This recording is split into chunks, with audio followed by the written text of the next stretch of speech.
सिंधिया के साथ कांग्रेस छोड़ बीजेपी में गए विधायक 50 करोड़ में बिके।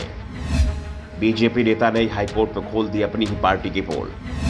अशोकनगर विधायक को लेकर किया बड़ा दावा, बीजेपी हैरान। 2 दिन पहले प्रियंका गांधी ग्वालियर पहुंची थी, बड़ी सभा की थी और सभा में कहा था कि 2018 में हमारी सरकार बनी थी, लेकिन बीजेपी ने हमारे विधायक खरीद लिए, इसलिए इस बार इतना बड़ा बहुमत दें कि सरकार को खरीदा ना जा सके।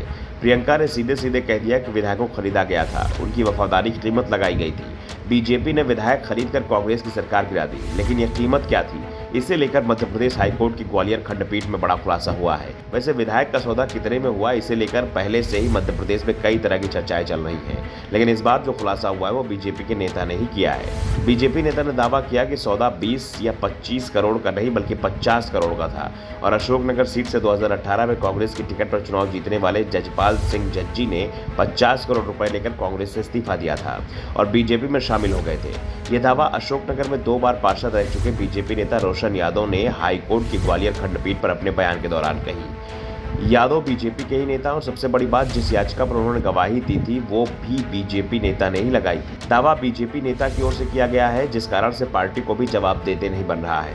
और जब जज्जी से इसे लेकर सवाल किया गया तो उन्होंने कहा कि न्यायालय प्रक्रिया के दौरान कोर्ट के मामले में बोलना ठीक नहीं है, इस मामले में हमारे वकील चर्चा करेंगे। दरअसल अशोकनगर से बीजेपी विधायक जजपाल सिंह जज्जी के अनुसूचित जाति का प्रमाण पत्र पर सवाल उठ रहे थे। बीजेपी नेता लड्डू राम कोरी ने ही लज्जी के दलित होने पर सवाल उठाए थे। गुना शिवपुरी संसदीय सीट का हिस्सा अशोकनगर विधानसभा सीट अनुसूचित जनजाति के लिए आरक्षित है। इस सीट पर 2018 में जजपाल ने कांग्रेस की टिकट पर चुनाव लड़ा और जीते। उन्होंने भाजपा के लड्डू राम कोरी को शिकस्त दी थी। 2020 में वे कांग्रेस से भाजपा में आए और पार्टी के टिकट पर अशोकनगर से विधानसभा का उपचुनाव जीत गए। दूसरी ओर लड्डू राम ने जजपाल के अनुसूचित जाति के प्रमाण पत्र को फर्जी बताते हुए नामांकन निरस्त करने की मांग की है। पिछले साल दिसंबर में हाईकोर्ट की ग्वालियर खंडपीठ की सिंगल बेंच ने जज्जी के प्रमाण पत्र को फर्जी बताते हुए उनके चुनाव को शून्य घोषित कर दिया था।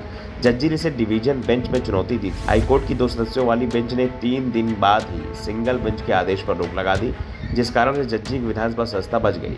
लेकिन अब जो खुलासा हो रहा है उससे जज्जी मुश्किल में दिखाई दे रहे हैं। बीजेपी नेता रोशन यादव ने कोर्ट में साफ साफ कहा है कि जज्जी ने बीजेपी से 50 करोड़ लिए थे और 50 करोड़ के बदले उन्होंने कांग्रेस से गद्दारी की और जिस पार्टी की टिकट पर 2018 के चुनाव जीते उसे छोड़ दिया।